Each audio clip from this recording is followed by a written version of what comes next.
दोस्तों आज की वीडियो में हम बात करने वाले हैं यूपी डीएलएड प्रथम सेमेस्टर गणित के बारे में। तो गणित की आज जो वीडियो होगी किसी टॉपिक पे नहीं होगी, पूरी गणित की वीडियो में आज एक रिवीजन के तौर पर आपको बताने जा रहा हूँ, जिसमें आप लोग देखेंगे मैं इसमें जितने भी क्वेश्चन को समेटूंगा उसमें सभी क्वेश्चन किसी न किसी साल प्रश्न पूछे हुए प्रश्न हैं, तो सबको आप बारीकी से देखिए और इसमें जो भी इम्पोर्टेंट चीज़ें हैं उसको मैं बताऊंगा। ठीक है, सबसे पहले स्टार्ट करते हैं। पहला पॉइंट दोस्तों प्राकृतिक संख्या से। किससे स्टार्ट करेंगे? प्राकृतिक संख्या। आपको बता दें कि प्राकृतिक संख्या किसे कहते हैं, तो वे संख्याएँ, ठीक है। प्राकृतिक संख्याएं क्या होती हैं? तो प्राकृतिक नंबर, नेचुरल नंबर क्या होते हैं, जिसे प्राकृतिक संख्या किसे कहेंगे? वे संख्याएं जिनसे हम किसी भी वस्तुओं को गिनने के काम लेते हैं उन्हें हम प्राकृतिक संख्या कहते हैं। 1 2 3 4 5 6 डॉट डॉट ये अनंत तक जाएंगे, ठीक है। इसको देखिएगा, इसको दोस्तों बोलते हैं इन्फिनिटिव या इसी को बोलते हैं अनंत। क्या बोलते हैं दोस्तों? अनंत। मतलब होता है जिसका अंत न हो, उसे ही हम क्या बोलते हैं? हिंदी में अनंत बोलते हैं। अनेक शब्दों के एक शब्द का यही मतलब होता है। तो प्राकृतिक संख्याएं वे संख्याएं होती हैं जिनका प्रयोग हम किसी भी संख्या को, किसी भी वस्तु को, किसी भी पदार्थ को गिनने के काम करते हैं, उसे हम प्राकृतिक संख्या कहते हैं। 1 2 3 डॉट डॉट इन्फिनिटिव तक, अनंत तक, इसी को हम लोग प्राकृतिक संख्या कहते हैं। आगे देखिएगा दोस्तों, अगला है यहाँ पे देखिएगा पूर्ण संख्या किसे कहते हैं। दूसरा का पॉइंट आ गया है पूर्ण संख्या। ये भी क्वेश्चन एक बार की परीक्षा में पूछा हुआ है, 2015 में प्रश्न पूछा था कि प्राकृतिक संख्या और पूर्ण संख्या को परिभाषित कीजिए। पूर्ण संख्या क्या होता है दोस्तों? देखिएगा, प्राकृतिक संख्या में, प्राकृतिक जो संख्या होती है, अगर प्राकृतिक संख्या में जीरो को शामिल कर लिया जाए, किसको? जीरो को, तो उसी को हम लोग बोलते हैं पूर्ण संख्या। यहाँ पर देखिए 0, 1, 2, 3 डॉट डॉट अनंत तक ये जो होता है, इसे हम लोग बोलते हैं दोस्तों, क्या बोलते हैं? पूर्ण संख्या बोलते हैं। प्राकृतिक संख्या, पूर्ण संख्या। आगे देखिएगा, जैसे यहाँ पे आपको अगला पॉइंट मैं बता दूँ, सम संख्या किसे कहते हैं, ठीक है। जो पॉइंटें हैं जो कि बन सकते हैं पॉइंटें, इसका बहुत इंपॉर्टेंट तो नहीं है, लेकिन इसको मैं आपको बताते चलूँ। सम संख्या वे संख्याएं जो 2 से पूर्णतः विभाजित हो जाए। किससे दोस्तों? 2 से। पूर्णतः का मतलब पूरी कट जाए, उसे हम सम संख्या कहेंगे। जैसे कि 4 हो गया, ये सम है। 8 हो गया, 10 हो गया, 12 हो गया, ठीक है। आपका 20 हो गया, आपका 30 हो गया। ऐसे डॉट डॉट करके जो ये संख्याएं दोस्तों, ये क्या है? सम संख्या। इसी का व्युत्क्रम होता है। चौथा पॉइंट देखिएगा, विषम संख्या किसे कहते हैं दोस्तों? तो विषम संख्या वे संख्याएं होती हैं जो 2 से पूर्णतः विभाजित नहीं होती हैं। 2 से पूर्णतः विभाजित नहीं होती हैं। जैसे हो गया दोस्तों 3 हो गया, 5 हो गया, 7 हो गया, 9 हो गया, 11 हो गया, 13 हो गया। ये सभी क्या है दोस्तों? ये सभी है आपका विषम संख्या। क्या है दोस्तों? आपका विषम संख्या है। इसको आप लोग बारीकी से देखिएगा। आगे पॉइंट में, अगले हम पॉइंट में बात करेंगे दोस्तों। यहाँ पर जब आप लोग आगे देखिएगा तो अगले पॉइंट में हम बात करने वाले हैं जो प्राकृतिक संख्या, पूर्ण संख्या और सम संख्या को आप लोगों ने बारीकी से देख लिया। आगे इसी में आपको मैं बता दूं, एक पॉइंट बनता है जो कि बहुविकल्पी में प्रश्न बना है। अगला पॉइंट देखिएगा, अनुवर्ती और पूर्ववर्ती, ठीक है। कैसे निकालें? अनुवर्ती हो गया एक और एक हो गया दोस्तों पूर्ववर्ती, ठीक है। तो अनुवर्ती और पूर्ववर्ती को निकालने का आप ध्यान दे दीजिए कि कैसे निकालते हैं। जैसे दे देगा कि 15 का अनुवर्ती निकालिए और दे देगा कि 17 का पूर्ववर्ती निकालिए, तो इसको ध्यान देने के लिए आपको एक टॉपिक को ध्यान देना होगा। ऐसे तो आपको मैं एक बता दूंगा किसमें +1 किया जाता है, किसमें -1 किया जाता है, लेकिन इसको आप बारीकी से समझ नहीं पाएंगे दोस्तों। सबसे पहले अनुवर्ती और पूर्ववर्ती, सबसे पहले पूर्ववर्ती को देख लिया जाए। इसमें यही सिस्टम होता है, एक में +1, एक पे जोड़ने पर एक आता है और इसमें एक घटाने पर आता है। तो इसमें क्या होता है इसको थोड़ा ध्यान से देख लीजिए। पूर्ववर्ती, पूर्ववर्ती मतलब पूर्व मतलब क्या होता है? पहले की। 17 का पूर्ववर्ती निकालना है तो 17 के पहले क्या होगा? तो 17 के पहले दोस्तों 16 होगा। और इसको किस विधि द्वारा आपने निकाला है? 17 में से क्या किया है? -1 किया है, तब मुझे 16 मिला है। अर्थात हम इस आधार पर कह सकते हैं दोस्तों कि जो पूर्ववर्ती होता है उसमें -1 किया जाता है और जो अनुवर्ती होता है दोस्तों उसमें क्या किया जाता है? +1 किया जाता है, ठीक ना। तो जो अनुवर्ती होगा मतलब 15 के बाद में क्या पड़ेगा? तो 15 + 1 क्या हो जाएगा दोस्तों? 16। ये आप लोग ध्यान दीजिएगा। अनुवर्ती और पूर्ववर्ती निकालने के लिए ये भी क्वेश्चन आया हुआ है, तो इस आधार पर आप लोग इसको ध्यान देंगे दोस्तों। अगला पॉइंट, यहीं पे मैं अगला पॉइंट बता दूं आपको, स्थानीय मान। स्थानीय मान कैसे निकाला जाता है? स्थानीय मान यहाँ पे देख लीजिए दोस्तों, यहीं पे स्थानीय मान, स्थानीय मान भी निकालने के लिए कई बार पूछा हुआ है। जैसे मान लीजिए 7 8 6 3 2 ये संख्या है और यही पूछा हुआ है। 78,632 में 8 और 6 का स्थानीय मान ज्ञात कीजिए। 8 और 6 का सबसे पहले इधर से निकालते हैं, इसको इकाई, दाई, सैकड़ा, हज़ार, 10,000, इस बात को आप लोग दहा कर देख लीजिए। तो जो पॉइंट 1 पे होता है 2 गुणे 1 इक्वल टू क्या होगा दोस्तों, 2 होगा। ठीक है, यहाँ पे 3 का क्या होगा, 3 गुणे 10 इक्वल टू दोस्तों 10 यहाँ 30 होगा। यहाँ पर देखिए, यहाँ पे 6 गुणे 100 दोस्तों कितना हो जाएगा, 600 हो जाएगा। और 8 गुणे 1000 बराबर दोस्तों कितना हो जाएगा, 8000। और 7 गुणे 10,000 बराबर 70,000 हो जाएगा। ठीक है, तो आपका कहा है कि इसमें स्थानीय मान किसका किसका निकालना है दोस्तों, 8 और 6 का निकालना है। इसलिए आप लोग छोटे बच्चों जैसा कार्य मत कीजिएगा कि आप सभी का स्थानीय मान दर्शाइएगा। मैंने आपको बताने के लिए केवल लिख दिया, आप केवल दोस्तों 8 और 6 का स्थानीय मान दिखाने का प्रयास करिएगा, यही आपके लिए इम्पोर्टेंट रहेगा। ठीक है, इसमें आपका नंबर नहीं कटेगा, आप थोड़ा भी ध्यान देते रहिएगा बात। यहाँ पे 6 और गुणे दोस्तों यहाँ पे हो जाएगा 100 और बराबर आपका आ जाएगा 600। ऐसे निकालते हैं स्थानीय मान। ठीक ना, स्थानीय मान तो आप निकालना समझ गए हैं, लेकिन यहीं पे आपको कह देगा कि पैलेस वस्तु, पैलेस वैल्यू निकालिए, जिसका जैसे कि मान लीजिए पैलेस वैल्यू मतलब जाति मान, एक शब्द आता है दोस्तों यहाँ पे जातीय मान। जाति मान क्या होता है, अगर कह देगा कि इसमें 8 और 6 का जाति मान निकालिए, तो जाति मान उसका वही होता है 8 और 6। इस बात का आप लोग बारीकी से ध्यान दीजिएगा, नहीं तो आपको प्रॉब्लम का सामना करना पड़ेगा, और इसको आप लोग बारीकी से समझिएगा और देखिएगा। ठीक ना, आगे देखिएगा दोस्तों, आपका स्थानीय मान भी क्लियर हो गया, आपका सम संख्या, विषम संख्या, प्राकृतिक संख्या। ठीक है, इस सब चीज़ों को आपको मैंने बता दिया कैसे निकालते हैं, अनुवर्ती कैसे निकालते हैं, पूर्ववर्ती कैसे निकालते हैं, इसको आप लोग ध्यान दीजिएगा। जैसे विस्तार करने के लिए दे देता है, जैसे कि आप मान लीजिए 4, 8, 7, 3, 2 का विस्तार कीजिए, तो आप इसका विस्तार कैसे करेंगे। यहाँ पर देखिए, इसका जब विस्तार करने के लिए कहे दोस्तों, तो 4 लिखिए और देखिए कै जीरो है, कै अंक है, 1, 2, 3, 4।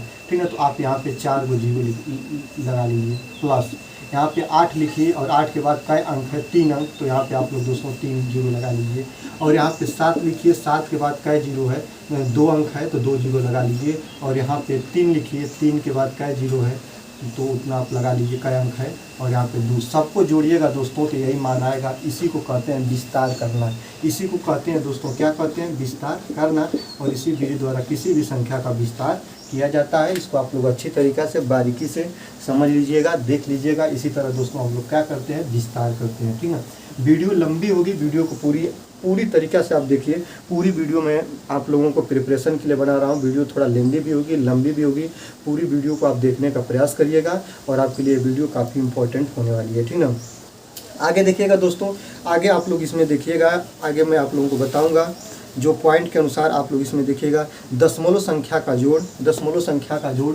ठीक ना, दशमलव, यहाँ पे देखिए ये भी प्रश्न बना है कि दशमलव का जोड़ कैसे करते हैं। तो जोड़ करने के लिए ध्यान दीजिए, जैसे 4.3 धन 8.6 धन 0.783, मान लीजिए इसको और भी मैं लेंदी कर दूँ, इस तरह दे दे, तो आप इसको कैसे जोड़िएगा। सबसे पहले दशमलव इंटू को समझ लीजिए दोस्तों, जैसे 4 दे दिया और 4.3 ऐसे लिखा है, तो इसको 4.3 पढ़ेंगे। और यही शब्द दोस्तों 4 इंटू यहाँ पे 3 लिखा है, तो 4 गुणे 3 पढ़ेंगे। यहाँ पे दशमलव बीच में होता है और इंटू नीचे होता है, इसको आप लोग समझ जाइए जितने लोग अभी तक नहीं जानते हैं। ठीक है, आगे देखिए इसको कैसे जोड़ते हैं दोस्तों। सबसे पहले पहला अंक लिख लेंगे, यहाँ पे मैंने 4 और 0.3 लिख लिया। इसको भी अब लिखेंगे तो दशमलव को दशमलव के सामने लिखेंगे। इधर 6 है, 6 लिख लिया, इधर 8 है, 8 लिख लिया, इधर मैंने 2 लिख लिया। इसको भी उसी तरह काम होगा। दशमलव लिख लिया, 7, 8, 3, 7, 8, 3 हो गया दोस्तों। आगे देखिए 0 है और इसको ऐसे कर लेंगे और सिंपली जैसे जोड़ा जाता है जोड़ लेंगे। ठीक है, बच्चों को पढ़ाने के लिए आपको बताया जाता है जिसके नीचे कुछ भी नहीं होता उसके सामने 0 भर देते हैं और यहाँ पे 0 0 भर लीजिए दोस्तों। जोड़िए, ये 3 हो गया, ये दोस्तों 8 हो गया। यहाँ पे देखिए 6 3 9 और 9 और 9 7 16 को 6 हो गया, हासिल 1 लगा। 8 4 12 13 को 3 हो गया और यहाँ पे 1 हो गया, 2 1 3 हो गया। दशमलव के सामने दशमलव हो जाएगा। 33.683 ऐसे हम लोग जोड़ते हैं दोस्तों। यही जोड़ने की विधि है। घटाने में भी आप लोगों को जिस तरह घटाते हैं सिंपल उसी तरह घटाया जाएगा। गुणे में थोड़ा रूल बदलता है, तो गुणा में रूल आपको बता देना दोस्तों। ठीक है, गुणा में दशमलव कैसे लगाते हैं इस बात को थोड़ा ध्यान दीजिए। ठीक है, अगर जिनको आ रहा है वे वीडियो को स्क्रिप्ट भी कर सकते हैं। ठीक है, 4.8 गुणे 25.3 ऐसे शब्द आ जाए तो इसको कैसे गुणा करते हैं, ठीक है। या तो इसमें इसको गुणा करिए, चाहे इसमें इसको गुणा करिए। अगर मान लीजिए यही ऐसे लिख दिया जाए 25.3 गुणे 4.8, तो इसको कैसे लिखेंगे, यहाँ पे 25.3 और दोस्तों नीचे लिखेंगे 4.8, गुणा कर दीजिए। 8 3 के 24 को 4 हो गया दोस्तों, यहाँ पे 2 बचा। अब 8 5 40, 2 42 हो गया, और यहाँ पे 4 बच गया। यहाँ पे 8 दूना के 16, 4 20 हो गया दोस्तों।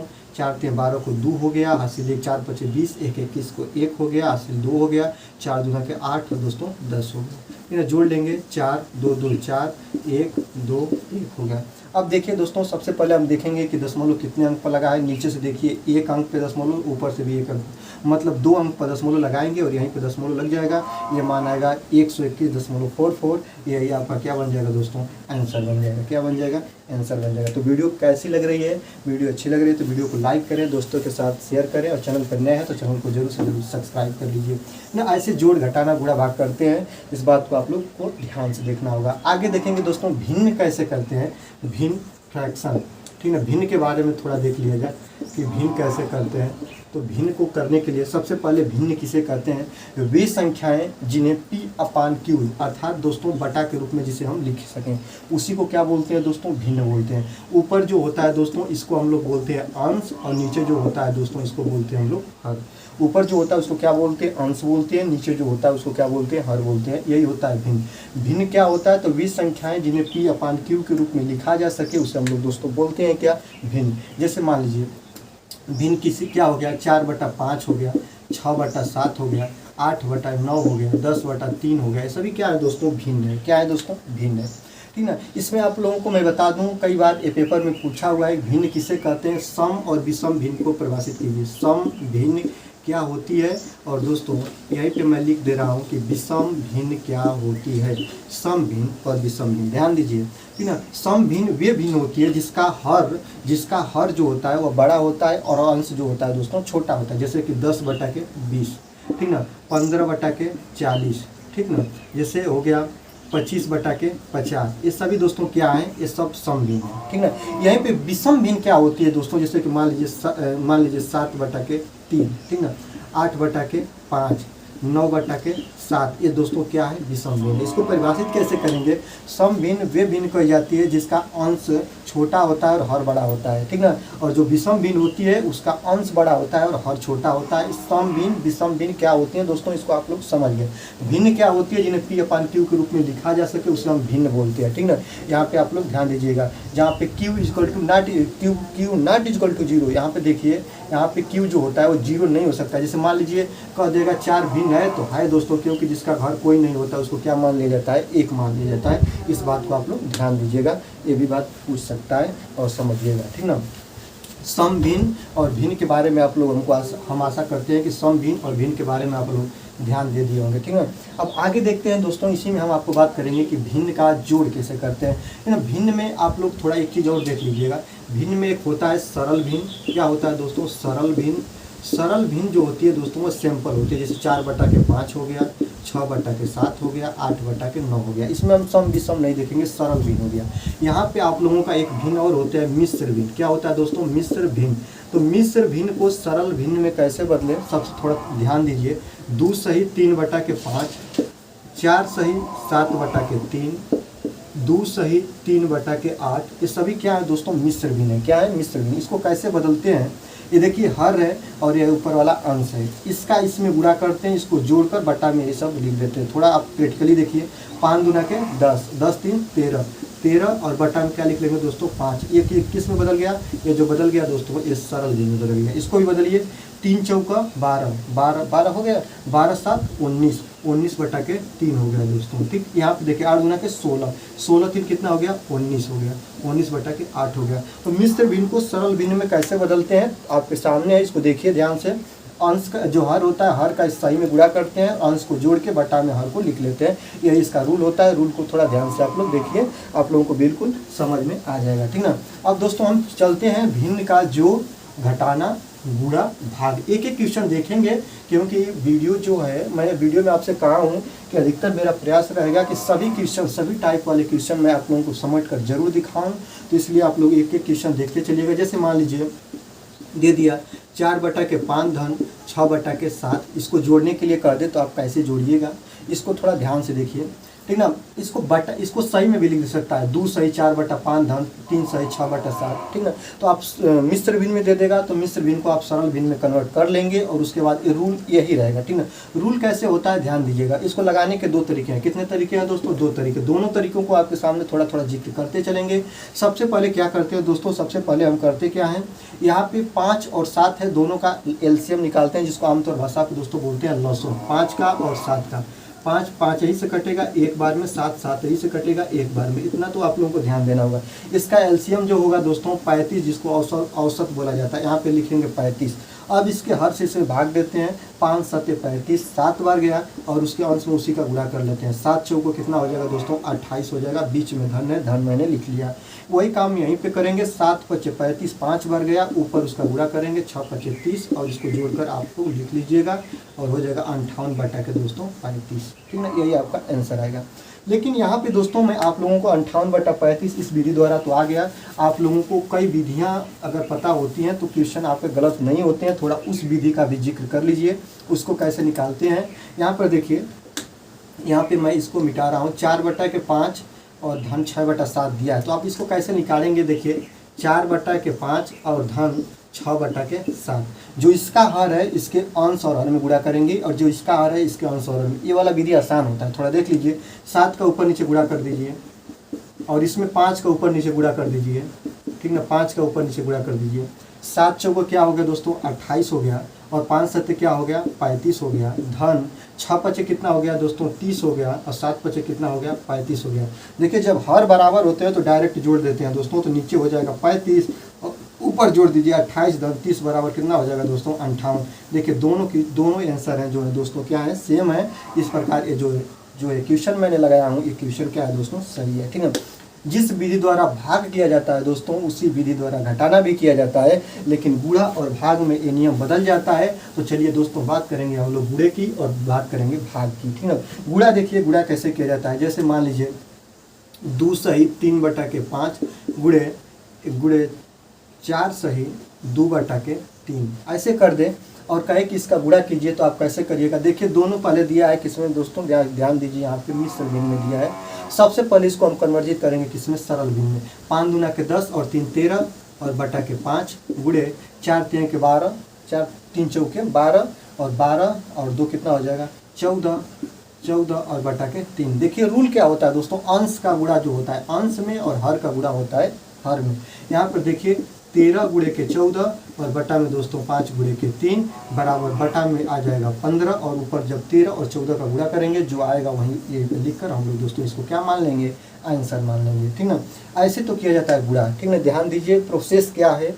प्रोसेस अगर आप लोग एक बार अगर कोई भी ये जो चीज़ें हैं ये चीज़ें आपकी निचली कक्षाओं में पढ़ाए गए हैं, केवल आप एक बार देखेंगे तो आपको ताजगी महसूस हो जाएगा, आपको ताज़ा इसके बारे में मालूम चल जाएगा। अब देखिए यहाँ पे भाग कैसे करते हैं। जैसे कि 12/4 भागा 3/8 ऐसे आ जाए, आप इसको कैसे हल करिएगा? सबसे पहले देखिए जब यहाँ पे आप लोगों को मिल जाए कि आपको क्या करना है दोस्तों? भाग करना है। आप सर्वप्रथम नीचे लिखिएगा 12/4 और इसको भाग में ले जाइएगा। जब इसको भाग को गुणा में बदलते हैं, जब इसको आगे एक चरण बढ़ाते हैं तो इसको गुणा लिखते हैं। जब गुणा लिखते हैं दोस्तों तो हाँ यहाँ पे जो भिन्न होती है ये उल्टा हो जाती है, व्युत्क्रम हो जाती है। 3/8 है तो क्या हो जाएगा दोस्तों?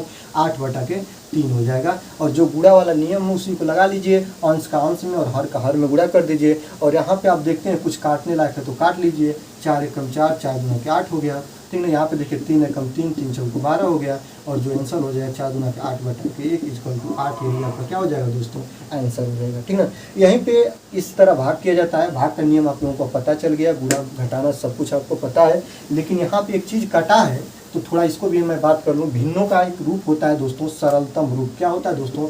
सरलतम रूप, ठीक ना। सरलतम रूप कैसे निकाला जाता है? जैसे 25/30 हो गया, ठीक ना।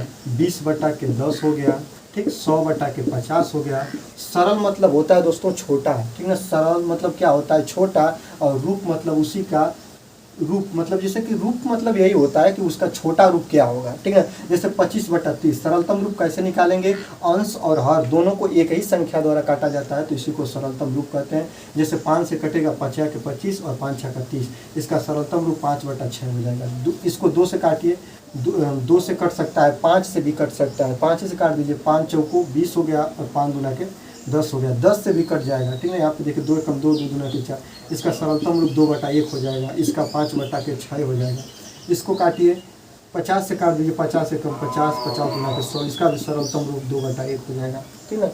इस तरह सरलतम रूप निकाला जाता है। यहीं पे आपको मैं बताते चलूँ दोस्तों, जितने भी पॉइंट आएंगे उतने पॉइंट आपके जो होंगे छोटे छोटे 60 पॉइंट होंगे, लेकिन आप इसको देखना होगा, जितने भी मैं आगे बढ़ूंगा उतना चीज़ें याद आती रहेंगी और उसको मैं बताता रहूँगा, ठीक है।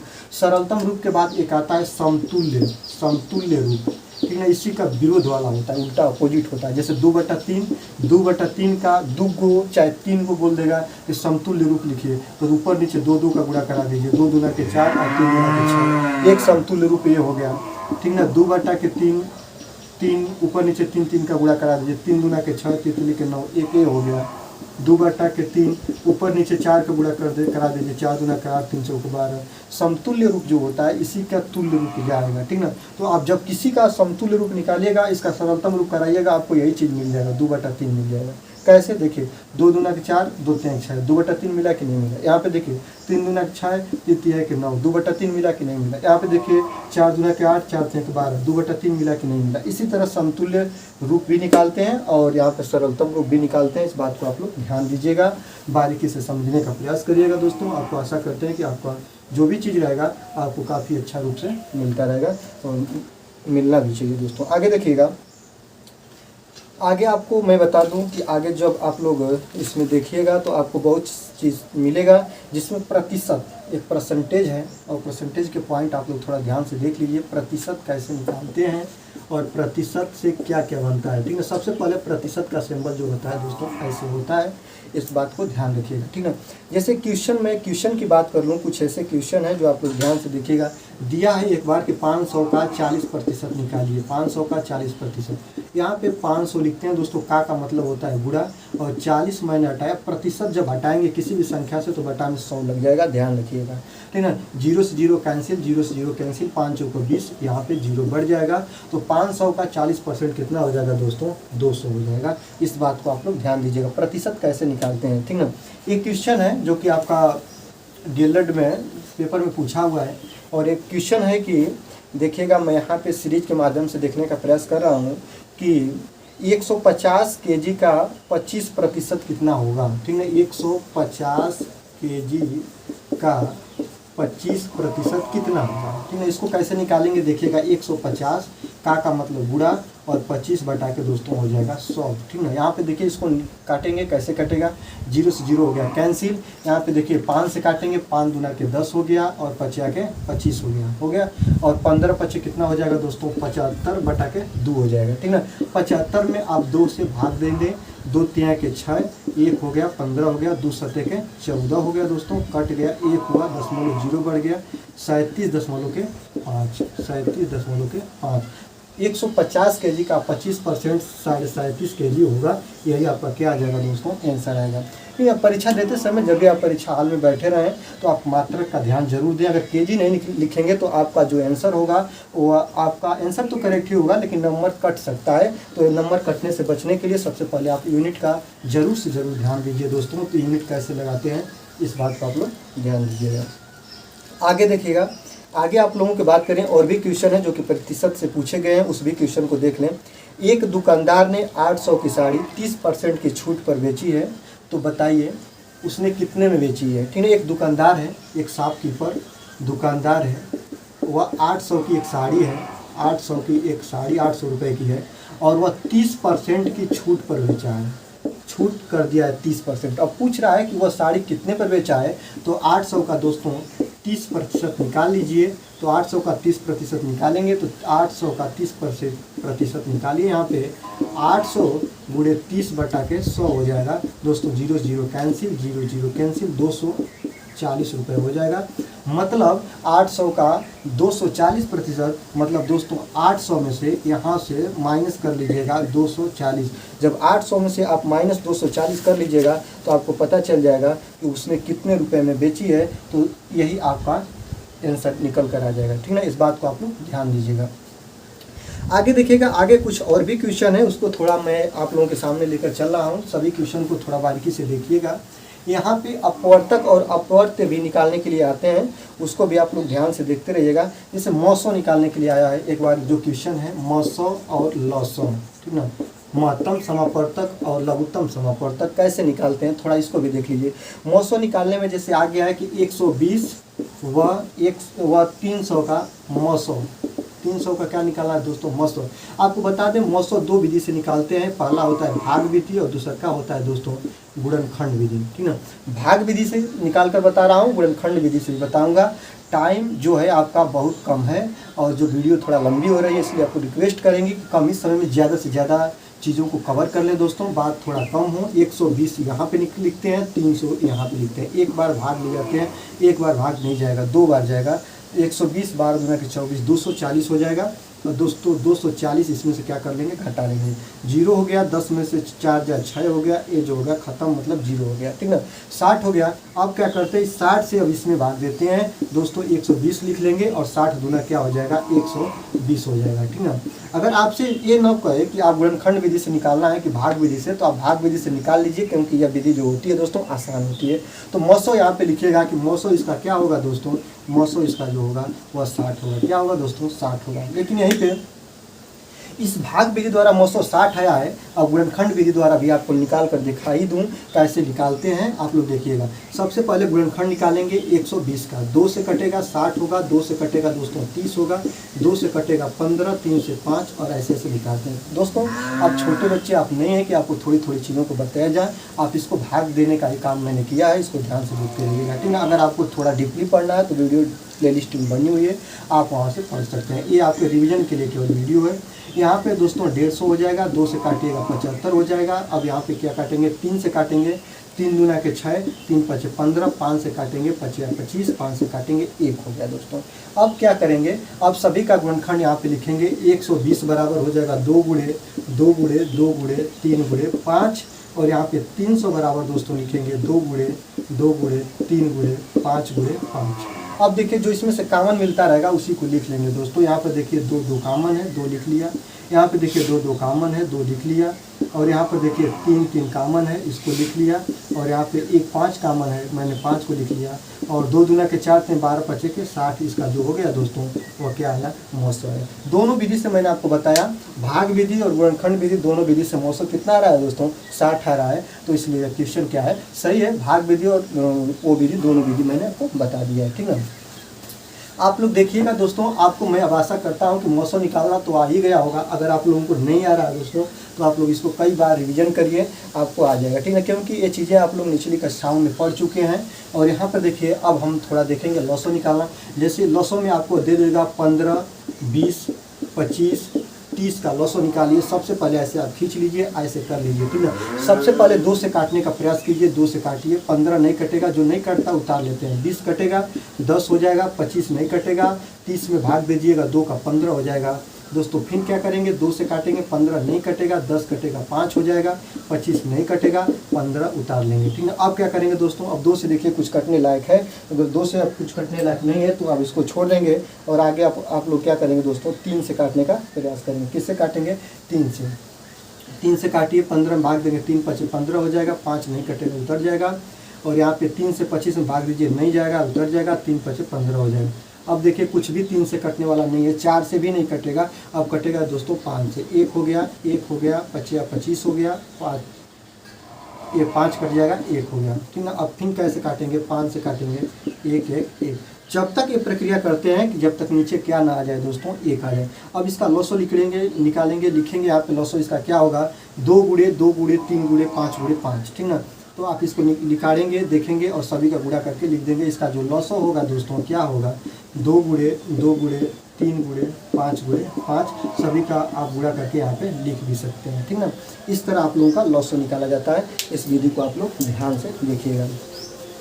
और भी क्वेश्चन है इसमें, आप लोगों को केवल टू केवल एक एक क्वेश्चन का मैं आप लोगों को दिखा रहा हूँ सैंपल कि कैसे क्वेश्चन पूछे जा रहे हैं। एक क्वेश्चन ये भी है, देखिएगा यहाँ पे पूछा हुआ एक क्वेश्चन है कि 240 लीटर का 10% कितना होगा। इसको थोड़ा प्रतिशत वाला है, 240 का 10%, 240 लीटर का 10% कितना होगा। 240 घट 10 और बटा में 100 कर लीजिए, 0 0 कैंसिल और 24 तो लीटर होगा। अगर आप लीटर नहीं लिख रहे हैं तो आपका नंबर कट सकता है, इसलिए मैं बोला कि यूनिट पर ध्यान दीजिए, क्या कह रहा है उसको थोड़ा ध्यान से देखिए। नहीं तो आप आएंगे घर परीक्षा हाल से तो कहेंगे कि मैंने इतना क्वेश्चन किया है लेकिन आपका आंसर स्कोर नहीं होगा, तो आप लोग कहेंगे कि मेरा नंबर जो है वो कटा है, ठीक ना। तो इसी आधार पर नंबर कटते हैं और इसी आधार पर नंबर जुड़ते हैं, इस बात को आप लोग ध्यान देंगे। दोस्तों आगे चलते हैं, आगे बात करेंगे कुछ ऐसे ही पॉइंट के बारे में। जैसे आप लोग देखिए एक क्वेश्चन है जो बना हुआ है, और जो एक क्वेश्चन है कि 6 मीटर लंबी तथा 3 मीटर चौड़ी क्यारी का परिमाप ज्ञात कीजिए। एक क्यारी है, ठीक ना, और आयताकार क्यारी है, 6 मीटर लंबी है और 3 मीटर को दोस्तों क्या है, चौड़ी है, और इसी का क्या ज्ञात करना है दोस्तों, परिमाप ज्ञात करना है। क्या परिमाप, तो यहाँ पे आप लोगों को पता है एक सूत्र आता है कि आयत का परिमाप बराबर होता क्या है दोस्तों, आयत का परिमाप बराबर होता है 2 कोष्ठक में लंबाई धन के चौड़ाई। इसको आप लोग निकालिए और देखिए, इसी सूत्र पर इसको रखेंगे और फॉलो करते जाएंगे रूल को। 2 इंटू हो जाएगा, लंबाई है 6 और प्लस चौड़ाई है दोस्तों 3। यहाँ पे कोष्ठक को हल करते हैं, सबसे पहले कोष्ठक को हल करेंगे, 6 3 कितना हो जाएगा 9, मतलब हो गया दोस्तों 2 गुणे के 9 बराबर 18 वर्ग मीटर। यही इसका आ जाएगा, क्या आ जाएगा, आंसर हो जाएगा 18 वर्ग मीटर। इस बात आपको ध्यान दीजिएगा। ऐसे निकालते हैं सवाल को, ऐसे करते हैं हल। ये भी क्वेश्चन है किसी न किसी साल पूछा होगा। मैं जितने भी क्वेश्चन को कवर करा ही रहा हूँ, आप लोगों को केवल एक सिंपल तरीका पे बता रहा हूँ, लेकिन सभी क्वेश्चन क्या है दोस्तों, किसी न किसी साल पूछे हुए हैं, जो मैं अंशाल के तरीक़ों से आप लोगों को कवर कराने का प्रयास कर रहा हूँ, जो आप लोग एक अच्छी तरीक़ा से इसको आप लोग ध्यान देंगे और देखेंगे, ठीक है दोस्तों। एक क्वेश्चन है, ऐसे भी क्वेश्चन बन रहे हैं जो इसको आप लोग देखिएगा। 2 संख्याओं का महत्तम समापवर्तक 15 है। 2 संख्याओं का महत्तम समापवर्तक, ठीक है, यहाँ पे देखिए मैं लिख दे रहा हूँ, महत्तम समापवर्तक कितना है दोस्तों, इसका 15 है, ठीक ना, और उसका जो गुणनफल है वह 900 है। क्या है इसका, दोनों संख्याओं का, एक संख्या x y मान लिया और इसका जो गुणनफल है 900 है, और कह रहा है इसका लघुत्तम समापवर्तक मतलब एलसीएम ज्ञात कीजिए। और यहाँ पे मैं ऐसे लिख दे रहा हूँ, ठीक है, इसका HCF दिया है, HCF 15 दिया है, और दोनों संख्याओं का गुणनफल दिया है दोस्तों 900 और एलसीएम पूछ रहा है। तो आपका एक फार्मूला है दोस्तों, ध्यान दीजिएगा, पहली संख्या गुणे दूसरी संख्या बराबर होता है दोस्तों 900 गुणे के 900। यही सूत्र है और इसी को फॉलो करा दीजिए, आपका आंसर आपके सामने होगा। देखिए पहली संख्या क्या दिया है, पहली संख्या दिया है 15, ठीक ना। दूसरी संख्या निकालने के लिए कह रहा है, मैं इसको x मान ले रहा हूँ दोस्तों, और 900 और गुणे 900 मतलब पहली संख्या और दूसरी संख्या को देखिए गुणनफल यहाँ पे दिया है, कितना दिया है दोस्तों, 900 दिया है। तो x बराबर 900 और इधर गुणा कर रहा है, इधर ले जाएंगे तो भाग करेगा, और यहाँ पर देखिए x बराबर आपका आ जाएगा, यहाँ पे जब आप लोग 15 से 900 में भाग दीजिएगा तो आपका आ जाएगा 15 छक्का 90 और यहाँ पे आपका 60। मतलब पहली संख्या HCF इसका 15 है और LCM इसका 60 है, और दोनों संख्याओं का 15 और 60 का जब आप गुणनफल कराइएगा दोस्तों तो आपको मिल जाएगा, क्या मिलेगा, 900 मिल जाएगा। इस आधार पर आप लोग इसको लगा सकते हैं, ठीक है। जितने भी क्वेश्चन हैं सभी क्वेश्चन आपके परीक्षा में पूछे हुए क्वेश्चन है, इसको थोड़ा आप ध्यान से देखिए, डीपली मत जाइए, ठीक है। आप लोगों के क्वेश्चन बहुत आसानी पूर्वक होते हैं, आसानी क्वेश्चन दिया होता है, और केवल आपके थोड़ी सी लापरवाही से आपका आंसर नहीं हो पाता है, ठीक है। एक क्वेश्चन 2015 VTC में पूछा है, थोड़ा इस भी क्वेश्चन को देख लेते हैं दोस्तों। 3/5 और धन -2/5 इसी को हल करना है। सबसे पहले इसको देखिए, आसान ही है लेकिन जब आप इसको ध्यान से नहीं देखेंगे तो नहीं कर पाएंगे। 3/5 यहाँ पे प्लस माइनस का जब गुणा कराइएगा तो माइनस हो जाएगा, 2/5 हो जाएगा दोस्तों। हर बराबर है, मैं हर यहाँ पे लिख लिया, यहाँ पे 3 - 2 हो जाएगा दोस्तों। इसका जो आंसर होगा 1/5 हो जाएगा। इस आधार पर इसको हल करेंगे, ठीक है। जितने भी क्वेश्चन हैं सभी क्वेश्चन को मैं आपके रिविजन के तौर पर पेश कर रहा हूँ, चाहे वो कठिन हो चाहे वो आसान हो, और सभी क्वेश्चन को आप आसानी पूर्वक से देखिएगा, जो आपको बढ़िया से बढ़िया तरीक़ा से समझ में आ जाएगा, ठीक है। आगे देखिएगा दोस्तों, एक क्वेश्चन जो कि आपके आमतौर भाषा पे आप लोग बोलते हैं रेखा गणित। रेखा गणित से क्वेश्चन बनता है, एक बिंदु से कितनी रेखाएं खींची जा सकती है। एक बिंदु है दोस्तों, यहाँ पे देखो एक रेखा मैंने खींच दिया, एक रेखा, एक रेखा, एक रेखा, कितनी रेखा खींची जा सकती है दोस्तों एक बिंदु से, फटाफट बताइए। अनंत, इसको इन्फिनिटी बोलते हैं। एक बिंदु से कितनी रेखाएं खींची जा सकती हैं? तो एक बिंदु से अनंत रेखाएं खींची जा सकती हैं। इस बात को आप लोग ध्यान दीजिएगा, ठीक है।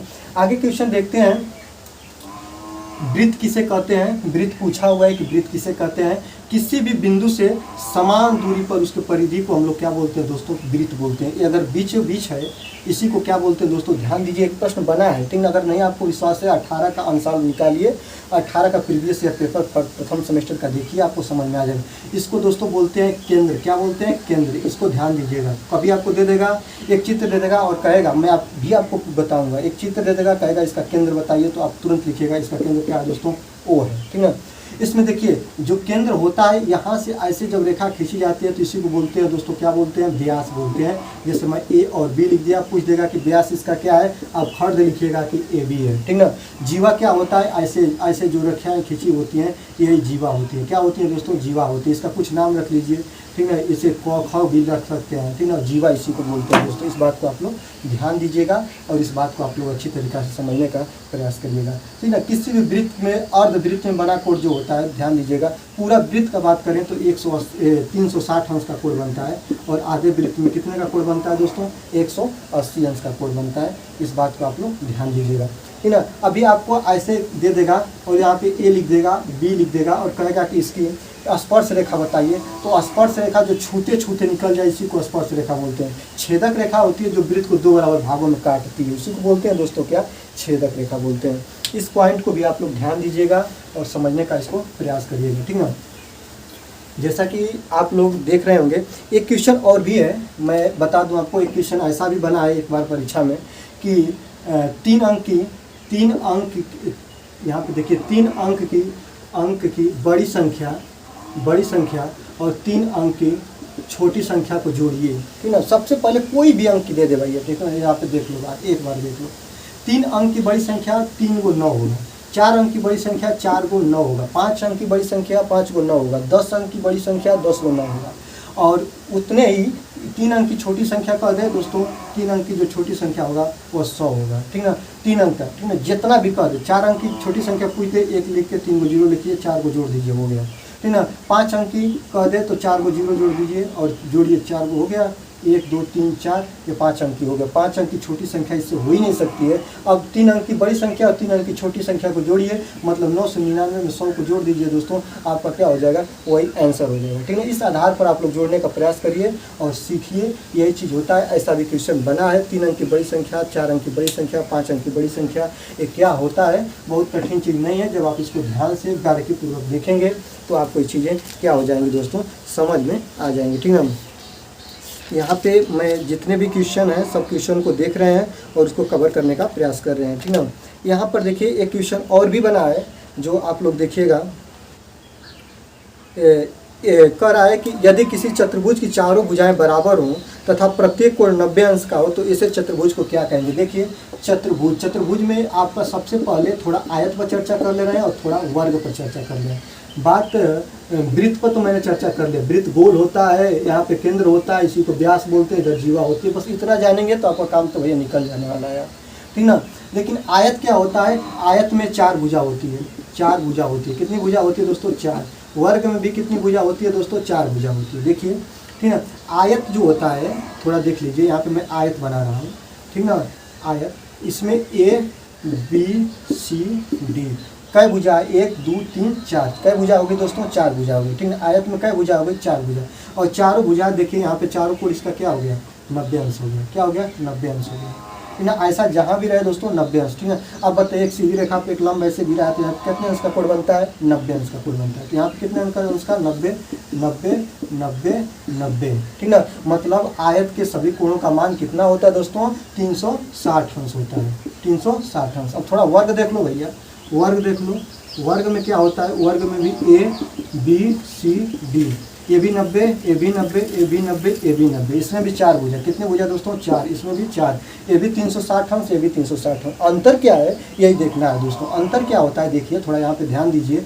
अंतर जब आप लोग देखिएगा तो थोड़ा यहाँ पे देखिएगा, जो आयत होता है, आयत की सम्मुख भुजाएं, सम्मुख मतलब आमने सामने, मुख मतलब क्या होता है दोस्तों, सम्मुख, आमने सामने की भुजाएं क्या होती हैं, बराबर होती हैं, इसके बराबर ए और इसके बराबर ए। लेकिन वर्ग में क्या होता है दोस्तों, सभी भुजाएं क्या होती हैं, आपस में बराबर होती हैं। यही होता है वर्ग और यही होता है आयत, यही होता है इसमें दोस्तों अंतर। क्या होता है, यही होता है अंतर। वर्ग और आयत में अंतर, ये प्रश्न बना हुआ है, तो इसको आप लोग बारीकी से थोड़ा देख लीजिए। 360 360 तो बात क्लियर है, लेकिन यहाँ पे 4 भुजा वाली बात क्लियर है, लेकिन इसमें सम्मुख भुजाएं, आमने सामने भुजाएं बराबर होती हैं, और इसमें चारों भुजाएं क्या होती हैं दोस्तों, बराबर होती हैं। आयत का परिमाप बराबर होता है 2 कोष्ठक में लंबाई धन की चौड़ाई, और इसका जो क्षेत्रफल होता है दोस्तों वो लंबाई गुणे के चौड़ाई होता है। इसके 2 फार्मूले होते हैं, फार्मूलों को आप लोग ध्यान से बारीकी से समझने का प्रयास करेंगे।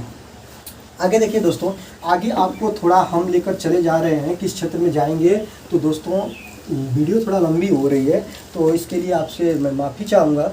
थोड़ा 1-2 पॉइंट बताकर वीडियो को कट करूँगा, और इसके बाद अगले वीडियो में आपको मैं इस चीज़ों को बताऊँगा, ठीक ना। सबसे पहले थोड़ा देख ले रहे हैं दोस्तों त्रिभुज के बारे में। त्रिभुज, ठीक ना, इसके भुज कितने रहेंगे भैया, त्रि का मतलब 3 भुजाओं से बंद गिरी हुई आकृति को क्या बोलते हैं, त्रिभुज बोलते हैं, ठीक है। त्रिभुज कितने प्रकार के होते हैं, भुजाओं के आधार पर देखेंगे, कोणों के आधार पर नहीं देखेंगे। भुजाओं के आधार पर त्रिभुज जो होते हैं, यहाँ पे देखिएगा, समबाहु त्रिभुज दोस्तों, सम मतलब समान, बाहु मतलब बाएं, ठीक ना, समबाहु त्रिभुज जिसकी तीनों भुजाएं बराबर हों।